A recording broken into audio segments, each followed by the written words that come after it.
How close are you to running a seven-figure recruitment business? The Seven-Figure Freedom Scorecard gives you a concrete number, a score that shows you exactly where you stand and what needs to improve. In under 10 minutes, you'll get a personalized report across the 6 key areas of business growth, including clients, candidates, team building, operations, strategy, and marketing. Your scorecard will show you what's working, what's broken, and the best next steps to scale your firm. Take the free assessment now at recruitmentcoach.com/scorecard. I started in recruitment 16 years before the internet was invented. Remember when the internet came and job boards and LinkedIn, they were going to destroy recruitment? Well, they never did. We never made more money since those things came along. I actually think now I have never seen a time that offers more threat.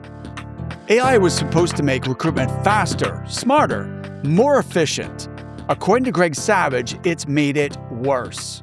AI has made promises. The AI acolytes say it's going to make recruitment more efficient, and indeed I believe it will, but it hasn't done that yet. It's made it significantly worse. It's slowed it down. There's no trust in anything. Welcome to the Resilient Recruiter Podcast. I'm your host, Mark Whitby, and this is Greg's third appearance on the show. This is a really special one because it's our 300th episode.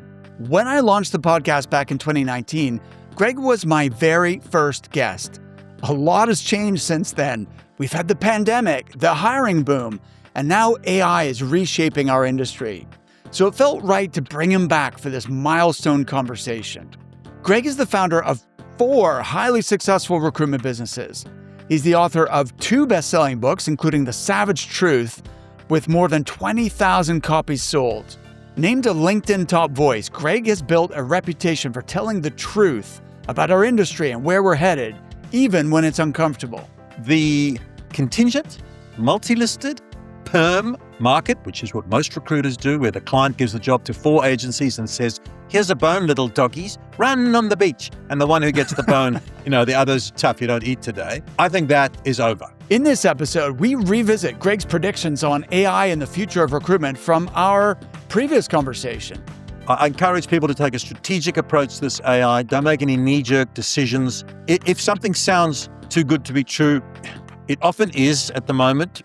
We'll unpack what's really going on, why AI has made this job harder in many ways, and explore what recruitment leaders must do to avoid automating dysfunction. Ask yourself, does this piece of tech improve the candidate experience? Does it improve my recruiter's experience? Does it improve the hiring manager's experience? And if you get no to any of those, do not do them. You'll hear Greg's insights on why AI presents significant risks for recruiters. Trying to automate everything, I believe, is a mistake. It's the only business where what you're selling can say no, and therefore where the real opportunities lie and how to stay relevant in the next 5 years.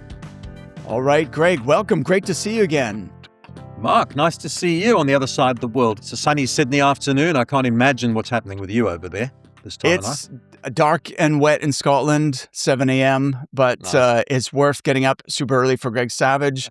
And so this is a momentous episode, Greg. Is it? You won't know this, but this is our 300th episode. And you were my very first guest, episode number 1, which would have been published, I think, in November 2019. So just before the COVID pandemic. Wow. And I thought it would be fun to get you back on for episode number 300. Yes. So welcome. Well, and congratulations. That is a momentous achievement, 300 episodes. And yes, so 6 years ago, well, the world has changed, and not just the pandemic, other things. So that's on the agenda, I'm sure. Exactly. Well, actually, so this is your third time on the podcast. I actually have some notes here. We're going to make this one-page summary available in the show notes for people. Greg Savage's predictions on the future of recruitment from September 2023. So I'll give you the highlights because I'd love to hear what you think has changed since then, because although it's scarily accurate, but oh, good. I'm glad you said that, because I thought you were setting me up for a real embarrassing moment. I'm not setting you up. Let's hear what I said that day. All right. So in September 2023, you said there's sort of 5 things are kind of related. AI will automate parts of recruitment, but not all. So sourcing, screening, writing job ads, admin tasks, data processing, and even matching. Number 2, the human skills become more critical. So, selling, influencing, leading, skills that require empathy and kind of connection, or decision making. Those are going to be human. Number 3, the danger of blind tech adoption. The wild west of AI tools, people calling everything AI enhanced or whatever, and people not really knowing, what it's all about, but just, buying into the AI hype. Number 4, AI has made some things harder, not easier. And for example, candidates using AI, to finesse their CVs or even like fake interviews, not really knowing the answers.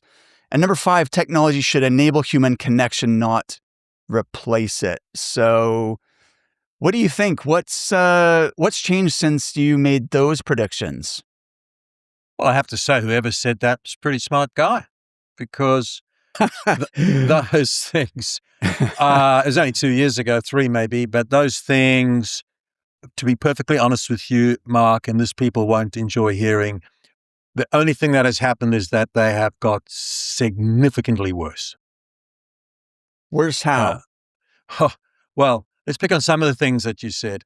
The ones like AI has, for example, AI has made promises, and the AI acolytes say it's going to make recruitment more efficient, and indeed I believe it will, but it hasn't done that yet. It's made it significantly worse. It's slowed it down. There's no trust in anything. There is fraud on a industrial scale. I think it was Firefish put out a little report just 2 days ago, and 40% of tech candidates have inflated their resumes and their applications to the point where they are dishonest. You may have heard, this is just quite interesting, that the FBI discovered over 1,000 North Korean agents that had secured senior jobs in finance and normal jobs with Fortune 500 companies using fraudulent interview techniques. And they did that for the money, which go to the North Korean regime. Of course, those companies in America thought they were hiring Bob Smith from Seattle, but they weren't. And not only that, they know that they're on the inside of all the business strategies. Now that you might say, well, that's at the extreme, but it's look, there is. Okay, I better jump in and say there's a lot of good going to happen, and we've got to run towards the technology. And when we get to those questions, I'll address it. But for now, there is an army of AI experts on LinkedIn and other places, evangelists, so-called thought leaders. They've never implemented AI in a recruitment environment. They've never been in a recruitment environment, and it's their first ever tech startup. And they are lecturing everybody. All they are doing is amplifying the claims of the snake oil salesman, AI vendors. Not all of them, of course, but many products now actually automate dysfunction. There's always been a lot of dysfunctions in recruitment, and we're all working to stop them, like poor candidate service, multi-listed job orders, resume races around town. AI has taken the parts of recruitment that are shit and made them more efficiently shit. Excellent. Okay? Good description. So that's what's happening. And let me tell you, this was done by a guy in England. I think his name is Martin Redstone. I might have the right guy. I might be quoting the wrong sources. Apologies, but I could find it for somebody. He did a test of the big large language model screening services. Like ChatGPT, Gemini, Flash, Grok. Right? He put 100 candidates into each of them, gave it a job spec, did a beautiful job of fully giving the brief to these AI recruiters, and he asked for a shortlist of 5, and there was only a 14% overlap between the 3 of them. So how good's that? Not only that, exactly. He ran it the next day, and the same technology gave a different shortlist. And not only that, He knew who 3 or 4 perfect candidates for the job were, and they never, ever came up on the shortlist. They had been biased out of it. So, Mark, it's really catastrophic. I can give more examples of what is actually happening. There are examples of improvements, but the overwhelming reality, which you don't hear, you just don't hear about, because all we hear about is how wonderful AI is. And it's mostly not, nor should it be, because it's right at the beginning of the AI journey. It's what, I know AI is 10, 15 years, but so let's say 3, 5 years in the modern times. What did the first motor car look like after 3 years compared to what it looks like now? So we've got to wait a bit. Well, exactly. I was going to say, like, what you're saying about the screening and matching, 100%. I was having this conversation yesterday with one of our clients, and he recruits in the AI space, and I would say he is AI native. He's very comfortable and fluent with LLMs, but also the real AI that's been around for a long time before ChatGPT. And he's experimenting with, giving his ChatGPT trained on the job spec and, the brief and everything, matching and prioritizing a list of candidates and putting them into columns A, B, and C. And he said it failed spectacularly because he knows some of the candidates who should have been A's, and they were ChatGPT thought they were C. Now, but having said that, the automobile example you gave, you could argue that it's only going to keep getting better and better and better, and eventually that will, not be in the province of humans anymore. So I don't know think if that's true. It will get better. I think what we've got to though understand is the damage it will do to people who use flawed AI now. Right. So that's the thing. At least he was aware that this was wrong, right? Yeah. Well, he's aware because he's on the inside, right? He understands it. But what about the hundreds of thousands of owners of recruitment companies which have got less than 10 staff who barely understand tech very well in the first place? They're struggling with this changing dynamic.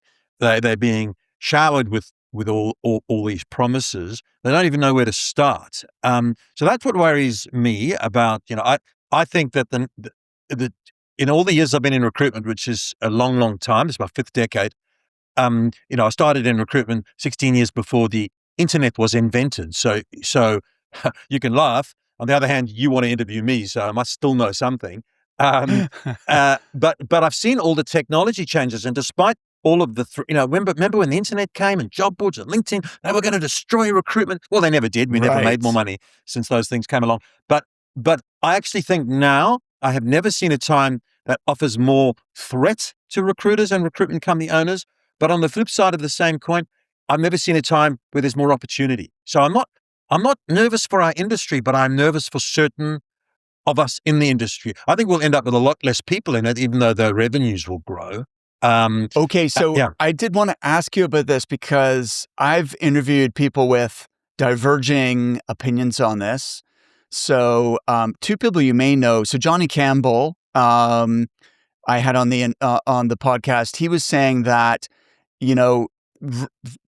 within a few years, there's going to be 50% less recruiters in the world to produce the same amount of work, essentially, which sounded pretty dire for those of us working in the industry, whether it's agency side or in-house.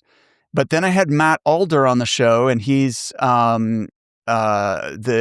podcast is the future of recruiting, and he believes that between AI dystopia and AI utopia, where if we manage things properly, it's going to be AI utopia, and there's going to be more opportunity, more growth. And although the jobs that we're recruiting might be different, there's still going to be plenty of opportunity for agency recruiters. What do you see as being the...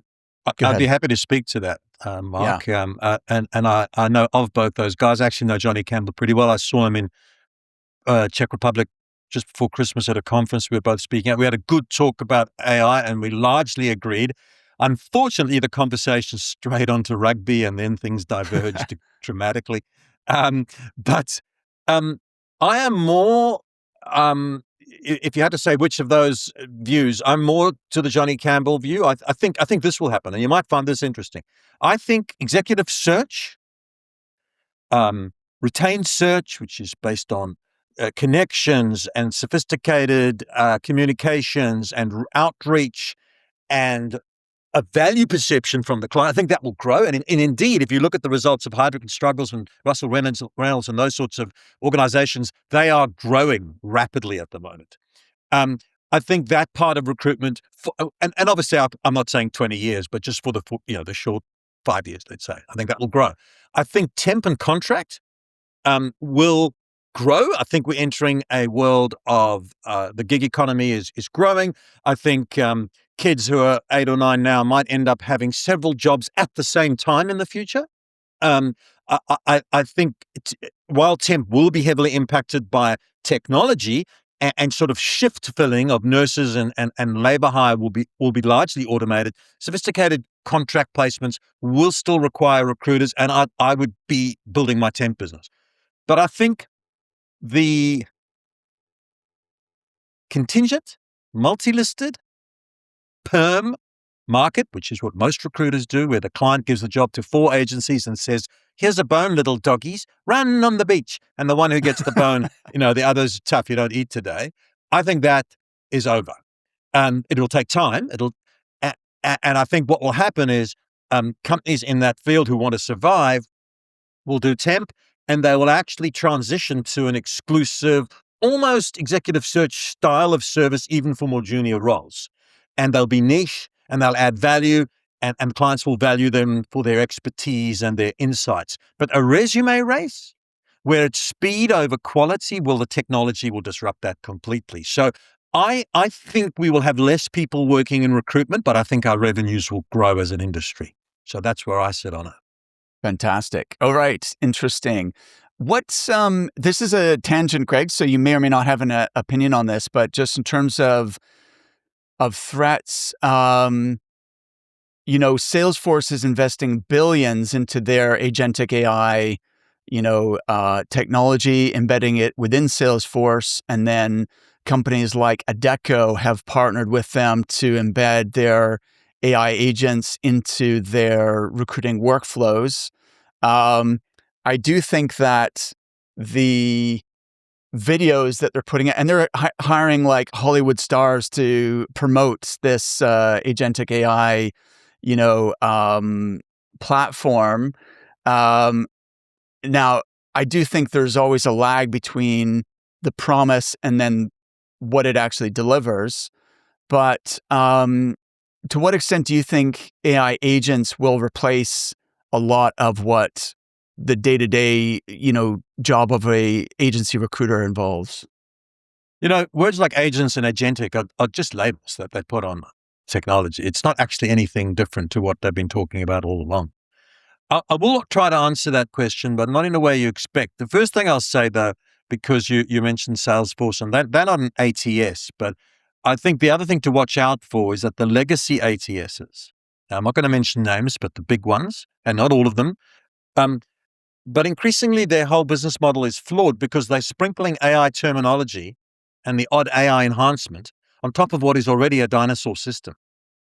It's a Band-Aid strategy. In fact, my analogy, which will upset people, is they're basically selling cocktails at the bar of the Titanic after the iceberg hit. They're saying, here's my AI. But you actually need to build. One of the other linked to this, one of the big problems is tacking on all these different bits of AI, and it's not integrated and it doesn't fit your process, is a disaster. And people are doing that right now. And trust me, I won't come back on your program in another 5 years, but you can quote me, and I'm pretty confident that you will see a lot of damage done for people who tack on bits and pieces of AI, which won't deliver what it promises anyway, but it won't integrate, and therefore your recruiters will be unable and unwilling to deal with these multiple tools. But to answer your question, I don't know what Salesforce is doing, but I think it comes down the promise of agents or technology, whatever you want to call them, taking the job of the recruiter. I don't believe first of all, let me say this. It's a much more, well, I shouldn't say this about something I'm going to say, but I think it's a smarter thing than it sounds. Just because something can be automated is not a good reason to automate it. Want to know one of the smartest ways to do business development? Get notified when people in your database change jobs. Think about it. Someone gets promoted or moves to a new company. That's multiple opportunities right there. Their new employer might need to build out the team. Their old company needs to backfill the role. They might have been interviewing elsewhere, which means potential leads. Recruiterflow is an AI-first ATS and CRM that monitors everyone in your database and alerts you when they change jobs. As one of their customers put it, it helps me be systematic about being in the right place at the right time. This kind of intelligence used to require manual checking on LinkedIn. Now it just happens automatically. If you want to see what else Recruiterflow can do, book a demo at recruitmentcoach.com/recruiterflow. Right. Well, you mentioned earlier automating dysfunction, and you give the example of screening and matching. What are some other examples of automating dysfunction that you're seeing? Okay. I get pitched AI tech every day if I allowed myself to. All these guys are they're tech bros, and they're all bros. They're going to change the world. They've invented the new recruiter, everything. And here's some examples. So one guy said to me, "Oh, our tech is so good, Greg, you won't believe it. What we can do is my tech can tell when a candidate has had a new baby in the family, and it automates a message." And I said to him, "Mate, why the fuck would you do that? Why would you automate that's the happiest time in a family's life. If you want to wish them well, call them up, take them for a drink, wish them well authentically, or don't do it." He could not get what I was saying. He said, "But it's efficient." So another guy tells me, "Okay, so we can screen 1,000 people and we can get it onto a shortlist. And don't worry, all the unsuccessful candidates get an email." So I said, "So what happens to the shortlist of the 5 people? Our tech can do a basic, then it goes to a human." And he thought he got me excited because I mentioned human. Goes to a human. And I said, "Okay, yeah." And then it's a second interview and a third interview. And I said, "So if one of my candidates or a candidate has a first, second, and third interview, and she's very, very close to getting the offer, but she doesn't get it, what happens?" He said, "She gets the same email as all the rest of them." I said, "Really?" So she gets the same email that says, "Thanks for applying, goodbye," when she's been through 5 hours of interviews he said, that's an example of people not understanding.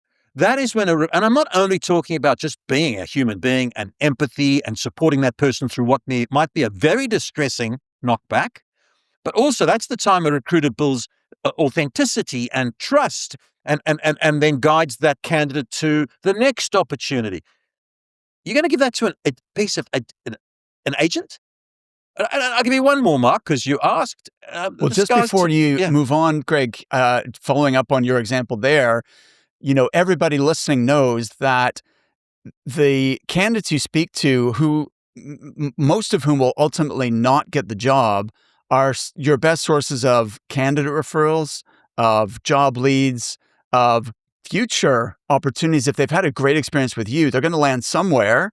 And then if you've had a relationship with them and you supported them and you prepped them for interviews and everything, then they're much more likely to give you the business when they're wearing their client hat instead of their candidate hat. We can't delegate that. No, exactly. And that's an example of just because something can be automated, it shouldn't be. Very quickly, one other guy told me that, his thing will do it all the way through, including the job offer. So I said, "Your tech is going to offer the successful candidate the job." And I said, "Do you want me to bet you a lot of money who would win between your tech and me offering someone a job? Even though I'm only a good recruiter, not a great one, I will get that offer closed if it's the right deal, because I will hear the tone in his voice when he says, yes, he's interested, and I'll tell he's not. And I'll understand, I'll ask questions, and I'll uncover, and I'll quickly get onto the client to solve it. He needs a car park if we're going to do this deal," whatever it might be, right? So one way I've said this to tech people, I've said it to recruiters too, but they get it, but tech people don't. In recruitment, it's the only industry that I know where what we are selling can say no. And when I say that, because the way they think about it, the tech, not all of them. I mean, they're much smarter than me. Please don't get me wrong. They're 1,000 times smarter than me, but they don't understand which parts of the process to automate in many cases.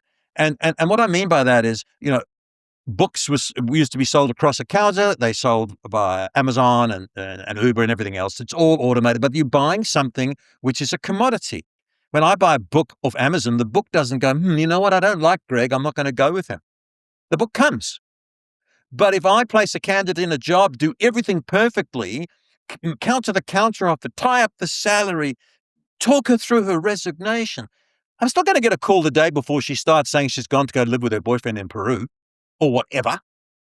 And that is what every recruiter listening to this has got 1,000 of those stories. And I think what we need to understand is a lot of the work, and we've talked about a lot of them, of the components of the job that can be automated. That'll get better. It'll get more efficient. I think some of the assessment even will get better.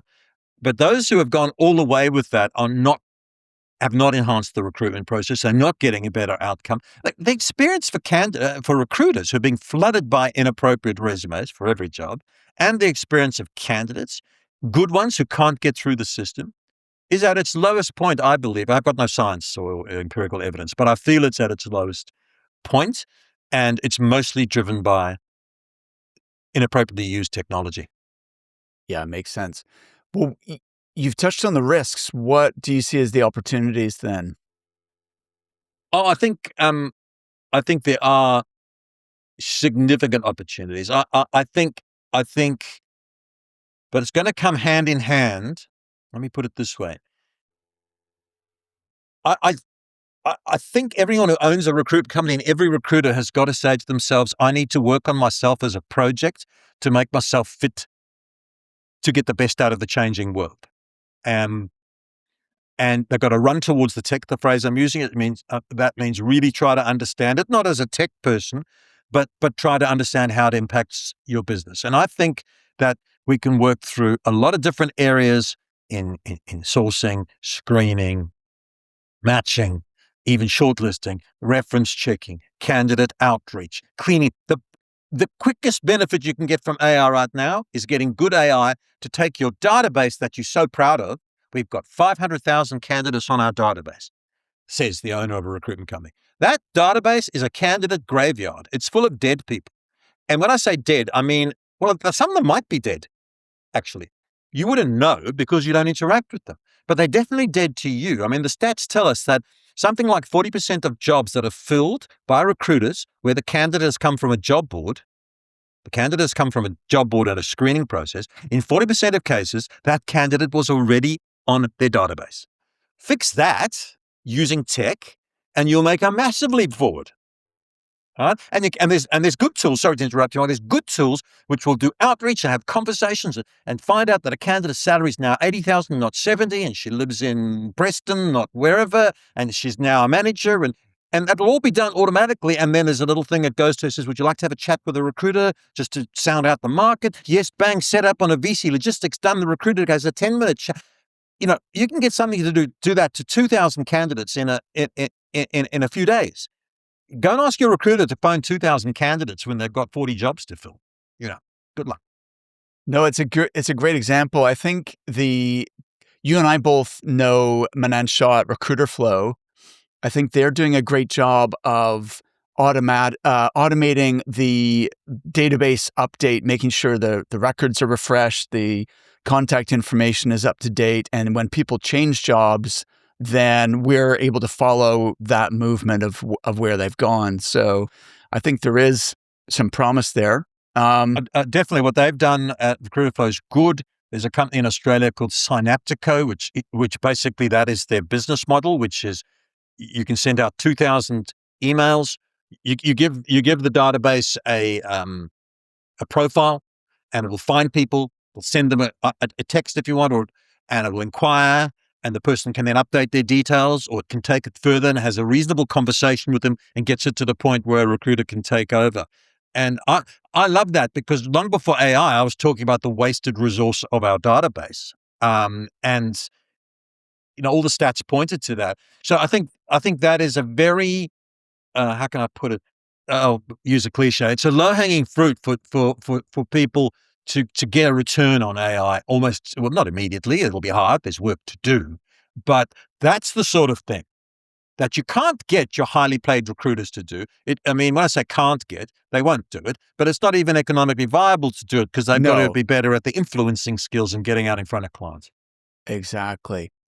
So you've already started to answer this question, Greg. How should leaders of recruitment companies respond to both the threat and opportunity of AI? You've said, well, first of all, run towards the technology and let's make sure that we are aware and trained on,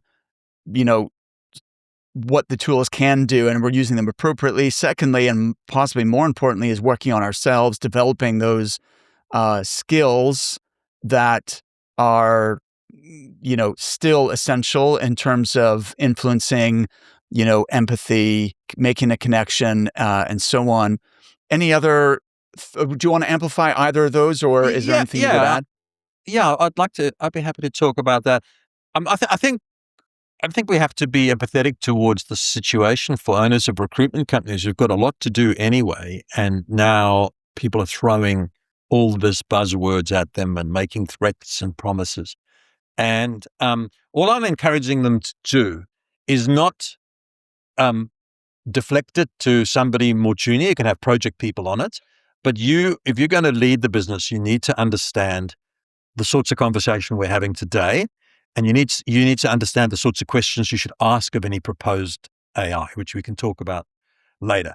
The first thing I'd say to help people in this is, if you're faced with any piece of technology that is pitched at you, or you're discussing or evaluating, just ask the question, what recruitment problem of mine does it solve right now? You will see some of these tech guys glaze over. You know the answers I've had to that? It's efficient. It'll save you money. I said, no, okay. I love those ideas. Kind of esoteric. What problem does it solve? Well, it's AI, Greg. I said, no, let me phrase this a little bit more clearly. What problem will I solve in my business? I'm faced with problems. And they can't even, some can, of course, some can't, but start from that. And when you evaluate it, definitely it should be taking away drudgery, hack work. I mean, what recruiter came in and said, I'd really love to comb through the database to update candidate details. That's what I'd like to do today. And when I finish that, I'd love to screen 500 people for a junior job. That's what I'd absolutely adore. And then I'd like to type up long resumes or cover notes or whatever. So it takes the drudgery away from recruiters. But the important thing is, if you believe, you have to take a view on this. If you believe that the moments of truth in recruitment, those moments where you can influence, the ones we've talked about, offering a job, countering a counteroffer, even pitching a job to a candidate, taking a job description. I mean, the amount of recruiters in the world today that will get a job description from a client emailed to them, and the client will say, could you help me fill this job? And the recruiter will start looking for candidates. That is a slippery slope to recruiting hell, and you will not be a recruiter even next year, because you will just be beaten. I think that prediction I made about contingents, it's not going to happen overnight, but their fees will be speed, and resumes will be considered a commodity. Advice, insights, and really tailored shortlists that meet the brief, and the brief becomes a diagnosis. The recruiter has to have the skill to diagnose the situation, because of what the job spec is probably hauled out of a file from when they recruited 6 years ago, and the job's changed. We know these things, but mostly recruiters default to speed, and then that's not going to work because the tech will beat you. So I think the other thing I would say to any owner of a recruitment company is, ask yourself, does this piece of tech improve the candidate experience? Does it improve my recruiter's experience? Does it improve the hiring manager's experience? And if you get no to any of those, do not do them. Why would you? But you do want to take away from the recruiter stuff that absorbs their time, but then the recruiter skill set has to change to include true consulting, advisory, questioning, and being able to prove their value. You actually, ironically, when I say this, the tech guys go into a funk. You actually want technology that allows recruiters to spend less time on their keyboards. That's the irony. Right. And more time on the phone or in more time on the phone, face-to-face, VC, engaging, right? Because the tech's going to do that. So I encourage people to take a strategic approach to this AI. Don't make any knee-jerk decisions. If something sounds too good to be true, It often is at the moment, and it focus on things like, does this integrate with my current tech stack? Will my people even use it? There's a lot of AI that's been bought that people are not even using. They're gravitating back to what they're comfortable with. So I think those are a few thoughts that I would Great. apply. I like the filter that you're applying when you're evaluating a tool or supposedly AI platform. What problem does it solve for me? Does it improve the candidate experience, client experience, and the recruiter experience? Those are some really good filters we can apply to, is this legit? Should I be focusing on this, or is this BS and I can safely ignore it? I also like the moments of truth concept. So like the kind of key moments in the placement process that the deal hinges on. So it's the discovery call or job intake call where you're actively taking the job order and diagnosing the problem. Then it's the same on the candidate side. It's the in-depth, conversation with the kid. Well, first it's pitching the job. Then it's the in-depth conversation with the candidate. Then it's the prep and the debrief, pre and post interview. And then it's the offer management process. Those conversations, yeah. Exactly. And there's also those moments of truth are equally as powerful on the client side. So yes, when you're taking the job, but also I would send a short list of 4 candidates to a client. I would be training my client. It's a bit of coaching my client over a period of time, that when I'm sending my shortlist, we will first discuss those candidates, because I will explain why they're on the shortlist. And I will coach my client on, he's going to assess the candidate, but I'll coach my client that he or she is selling to the candidate. This candidate really wants to learn the ABC tool. And you've got that there. So can you include that? This is me, a recruiter tool. Can you include that discussion about the ABC tech? Because that's going to make candidate A very keen on your job. Now, those sorts of things are the nuanced influencing skills. And that's why it makes me laugh when recruiters even say to each other, wow, recruitment's not rocket science. It just shows it's not rocket science. It's possibly a lot harder. And I'm not being facetious. Yeah. because it takes a blend of incredible influencing listening skills to do it well. Now, a lot of recruiters, particularly post-COVID, when we had that little boom, they made a lot of money by just referring resumes around at pace. That is over. If that's over, it's going to change. So a couple more things I'd encourage people to ask if they're anticipating or evaluating tech is, what decisions is this technology actually making or influencing? You can't assume anything. What decisions does it make? And sometimes the people who are selling you the tech can't answer it. Can your product be configured to match our hiring process, or do we change our workflows to meet yours? It's a very, very good question, and it opens up a can of worms. Even ask them this: if your model makes a mistake, because I'm sure it will, because they all do, who's accountable? What's them run for cover? What's them run? Ask them things like, what happens if a skill of a candidate is implied but it's not actually stated? How do you assess for that? Now, a good recruiter can go, hey, you worked at ABC accounting firm. I know they specialize in insurance. Did you do a lot of whatever? I'm making it up, but But does your tech do that? And the answer is universally. And does it actually learn? Can it learn, or does it just match keywords? Even that. And I'm not a tech expert, but that is you ask these people that, and they're like, mostly they don't know, or they go, oh well. It's actually automation. It's not even AI, which in itself is not a bad thing. But don't sell me AI if all you're giving me is, if A happens, I'll give you B. Right. And ask them about the stats they've done on bias within their system.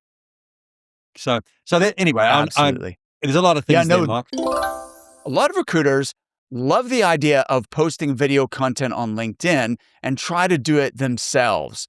So they record a few clips, they post for a week or two, then life gets busy and it drops off. Not because video doesn't work, but because doing it properly takes time, effort, and consistency. That's the real difference with Trusted Voice Video. It's a done-for-you video service we provide here at Recruitment Coach. You get expert guidance, professional production, and a simple system that makes it easy to show up consistently.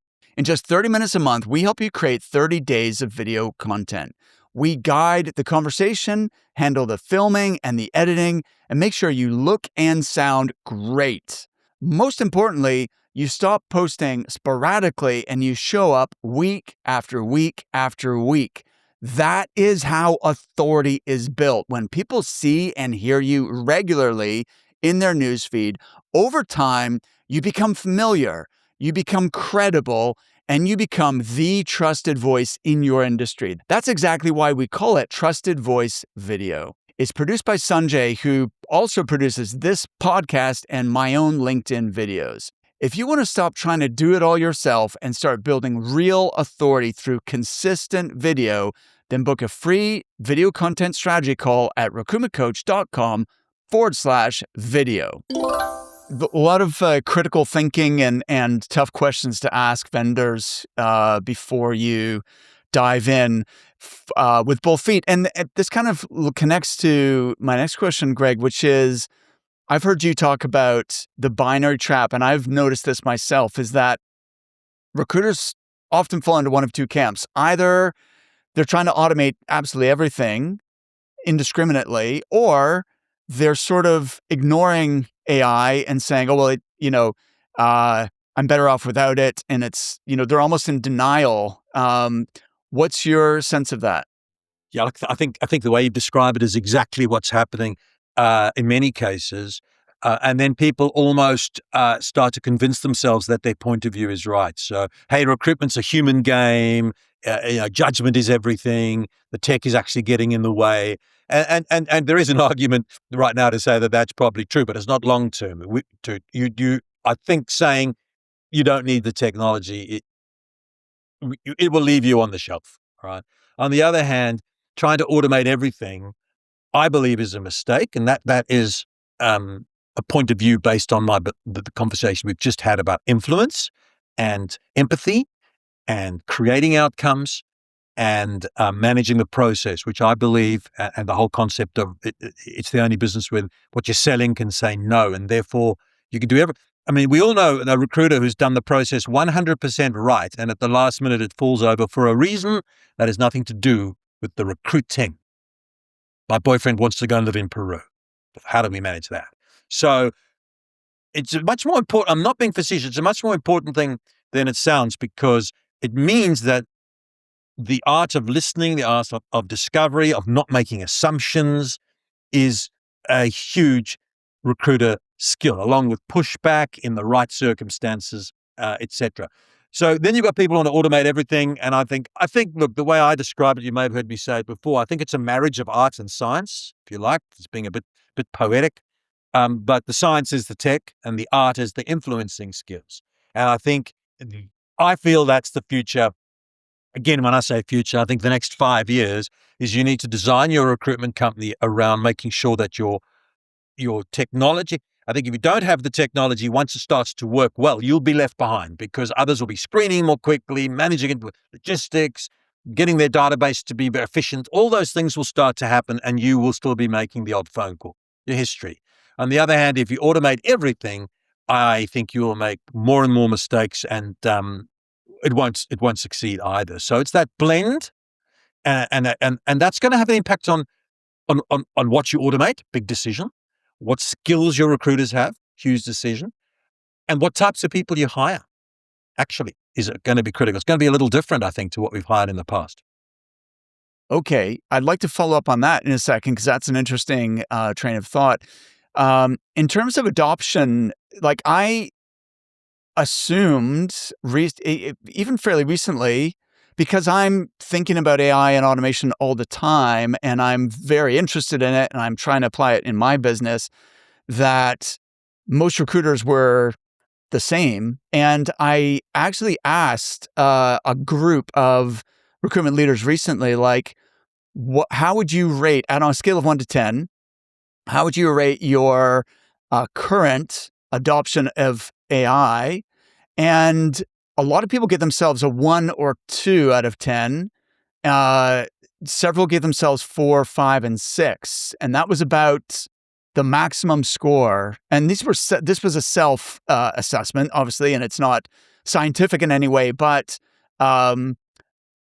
people are still very early in their journey here, and I think many are hoping that the ATS or whatever tools you're using is going to figure it out for them, and it will just be embedded in the tech, and they won't really have to change or learn themselves how to use this tech. But what's your sense of kind of the adoption, and what do you think that means for the industry?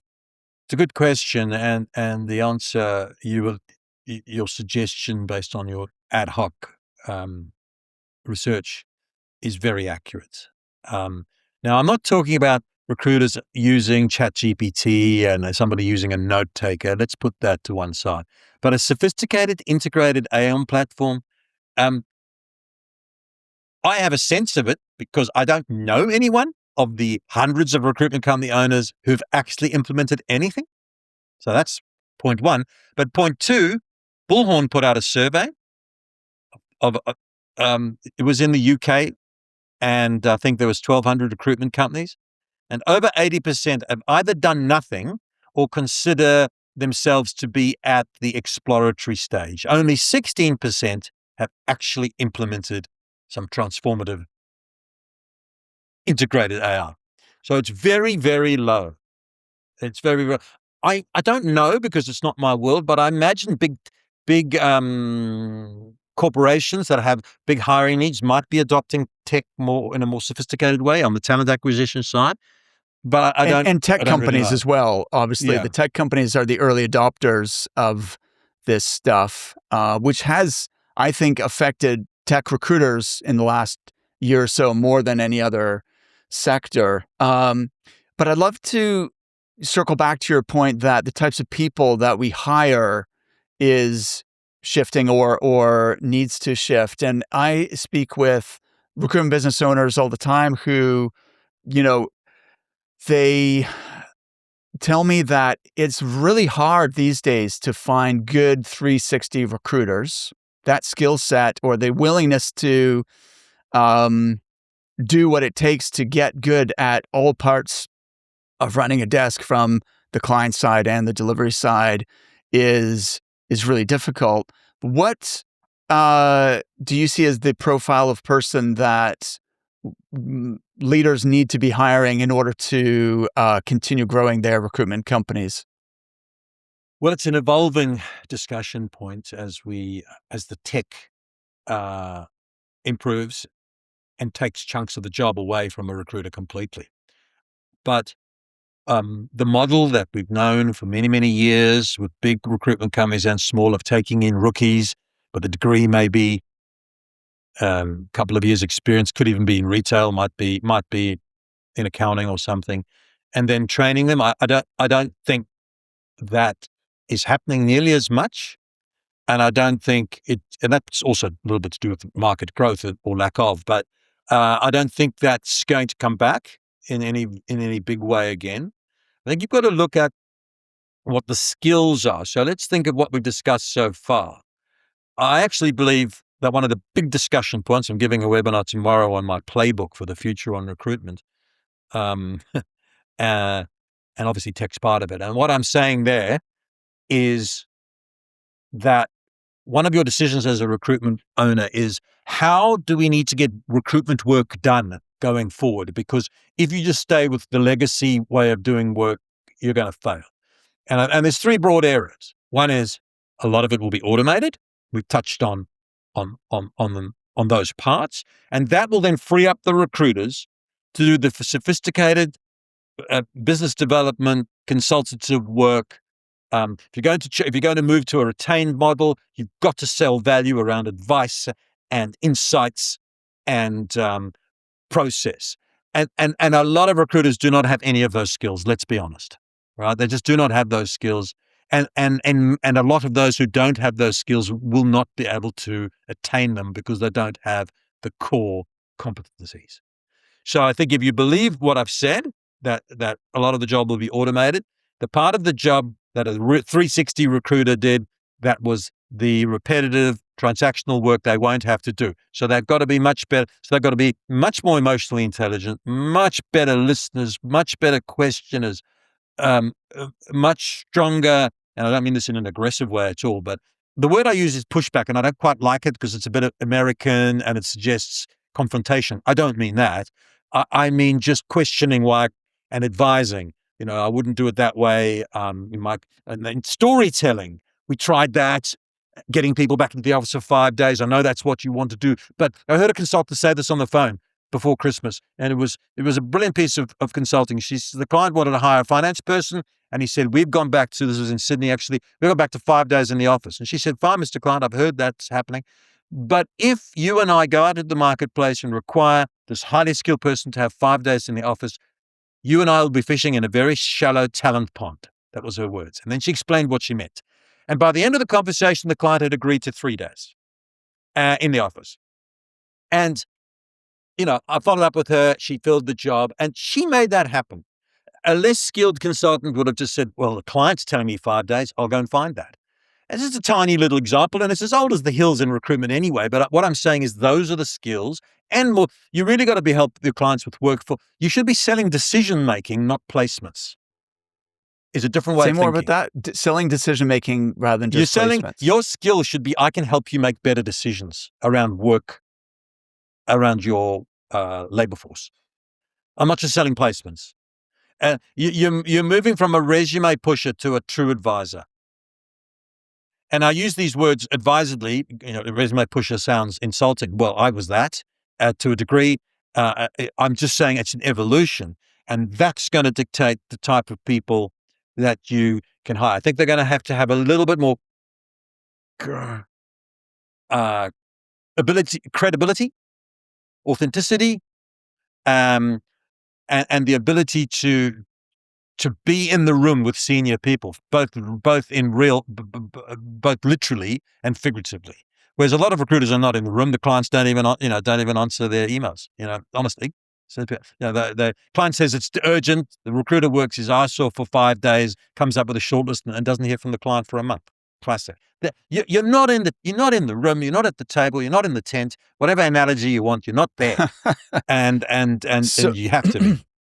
Greg, these are not new skills though. So that's, I think, the thing that's going to strike people is like qualifying a job order and challenging the assumptions of the client or the job requirements and trying to expand the job brief to make it easier to fill. That's like a fundamental recruiter skill. But I wonder if those kind of core skills have been lost to some extent during especially the boom in 2021, 22, early 23, where the jobs were so plentiful that people started sort of cutting corners and operating by email rather than through conversations. And we need to go back to that to some extent. Well, there's an element of that. I mean, let's be what you're alluding to there. I describe as recruiters hiding behind digital and competing on resume spamming. It's a harsh language, but it was kind of true. And if you took enough shots at goal, even though half your shots were terrible, you'd score a few goals. I don't believe that's the case. And a lot of these skills that I'm talking about are literally the ones I learned in the 1980s. Sure. That's all we had, right? So I'm not speaking like some aging baby boomer, even though I am one. I'm not harking back to some forgotten era. I'm saying that this is now where the value is. I mean, it's the same with doctors and lawyers, etc. They don't have to pore over the lab or the history of the law because that will be given to them. It's going to be more about their ability to interact with clients or customers, patients, and create outcomes that way because the data will become easily available. I use a word, I've invented a word, I call it a techno-empath. And I say recruiters have to be techno-empaths. And what I mean is it's that marriage of art and science. The empath is the listening skills, the situational judgment, ethics, morality around behaviors, because tech doesn't have that, persuasion skills, relationship building, intuition, storytelling, which is a great skill. And even in my public speaking sort of career, I've done a lot of it. People sometimes stop me in the street or whatever, and they say, "Hey, I saw you speak," and they can retell a story I told that made a point, because it made and I hear good recruiters telling their clients and candidates true stories. Yeah. That's the true stories, to help them see that this is what's happening in the market. So consultative selling. So that's all on the empath. On the techno side, and this is different to the 1980s, obviously, but you've got to be very literate in automation and AI. You need to be running, if tech is employed in your business, and it will be, because you won't be surviving if it isn't, then you have to be not one of those dinosaurs who's like, well, I'm a human recruiter and look at my numbers. Because that's the beginning of the end when you think like that. They've got to understand how to use the technology, how to. I think we've talked about building personal brand for many years. I think it's going to shift to building, and it's going to rely on authenticity, right? Instead of like pictures of birthday cakes and I got the top prize, people are going to gravitate towards experts who can prove their expertise through their advice, credibility, and expertise. So that's also a techno skill, really. Cybersecurity awareness needs to be part of a recruiter's skill set. Critical thinking around which I think even those recruiters who are using AI, they're then going, well, this is AI, and AI said this, so that's it. It's not. It shouldn't be like that. It should be, well, AI says this. Let me check what's been missing, because it's not. I mean, I don't know if you've ever done this, but I and this sounds very self-indulgent, and I'll tell you the story in detail if you want to. I don't think it's necessary, but I asked ChatGPT some questions about me in the public domain, and it got 50% wrong. Okay, but then when I pushed it, it made it up. 100% made it up, because I asked it in the end. I asked it what cities around the world has Greg Savage spoken at recruitment conferences, and it listed 50 cities, half of which I've never even been to in my life. So, okay. So then I thought, okay, I asked it this. I said, tell me jokes that Greg Savage has told from the stage. And I thought it's going to say, I don't know, there is no jokes. How would it know? It listed 25 jokes. All of them were the most ridiculous dad jokes. Like, literally the jokes were things like an Irishman and a parrot walked into a bar. Like as if I'd never heard it. But it said, now you might say, what does it matter, Greg? You're being all very self-indulgent there. But think about it.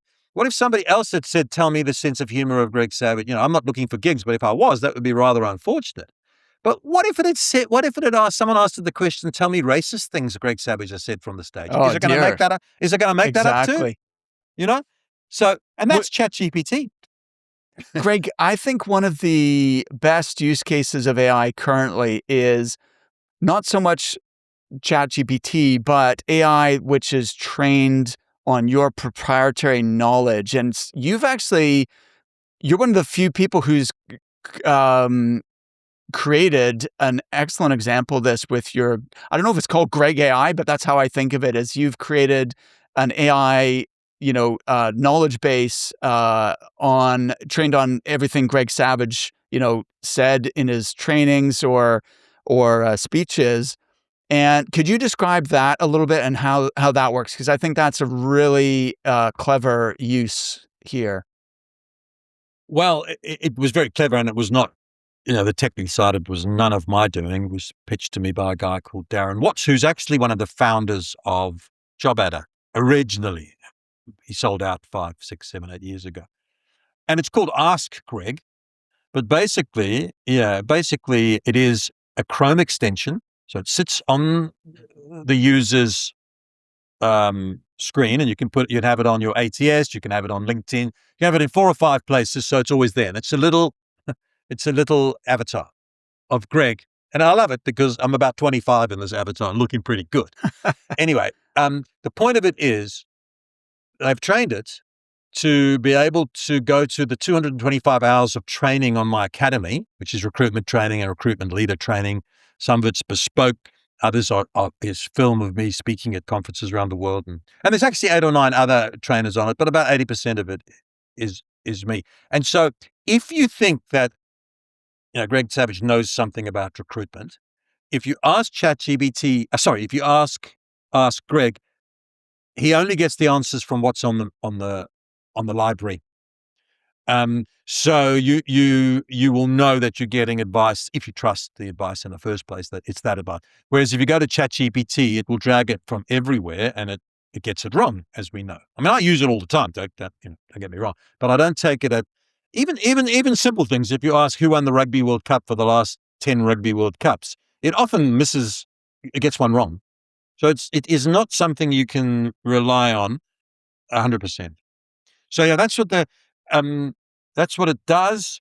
And the reason we did it is it brings to life and allows people to ask questions that'll help them in the flow of work instead of let's go for a 1-hour training session and all sit and watch it. I mean, that's still good, but much better, I think, is I'm about to call this candidate.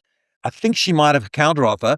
Let me just say to Greg, hey, Greg, if you can talk to it as well, and it'll talk back and give you, what should I think about if a candidate's got a counteroffer? Give you 8 or 9 points, and it'll point you to the full video, which you can then watch it. So, yeah, we did that over a year ago, and I don't know anyone else who's done specifically that. I'm sure others will catch up, but they won't have.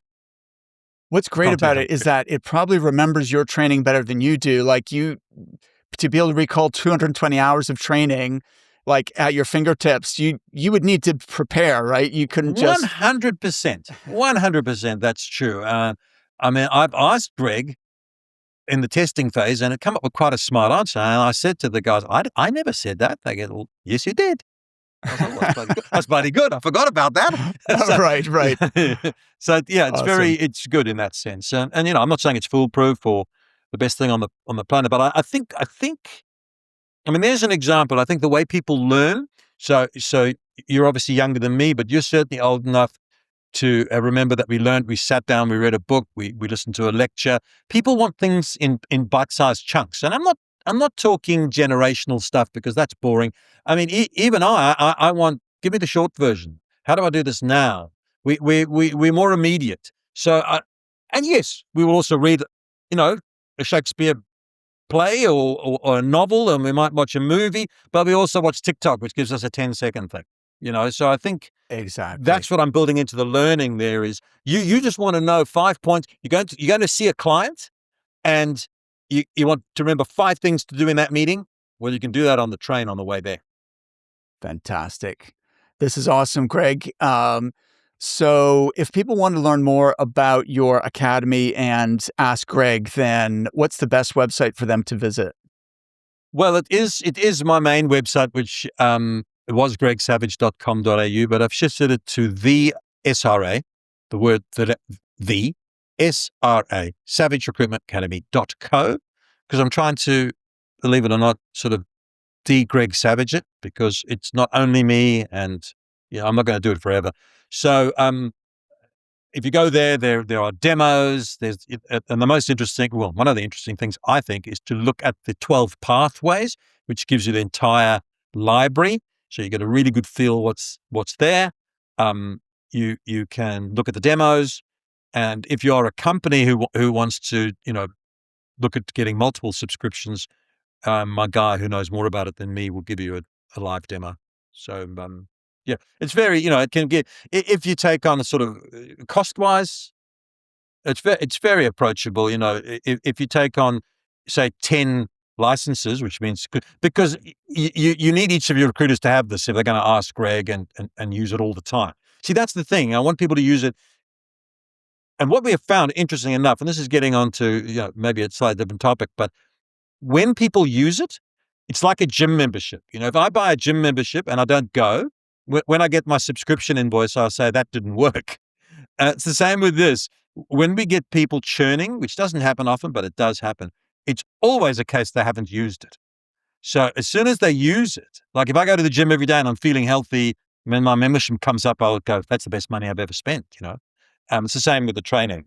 So I haven't actually reached that stage. It's a good analogy. I use the same one, with our coaching program.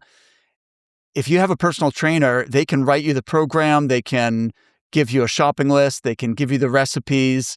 They can even come to the gym and encourage you, but you have to do the reps and eat the food. I can't do that part for you. And so this works if you work, basically. Most awesome. of life, Greg, most of progress in life works like that, unfortunately. You actually have to do the work. you need to do some work. Exactly. Greg, this was fun to catch up with you. Thanks for helping us celebrate our 300th episode. Thank you very much.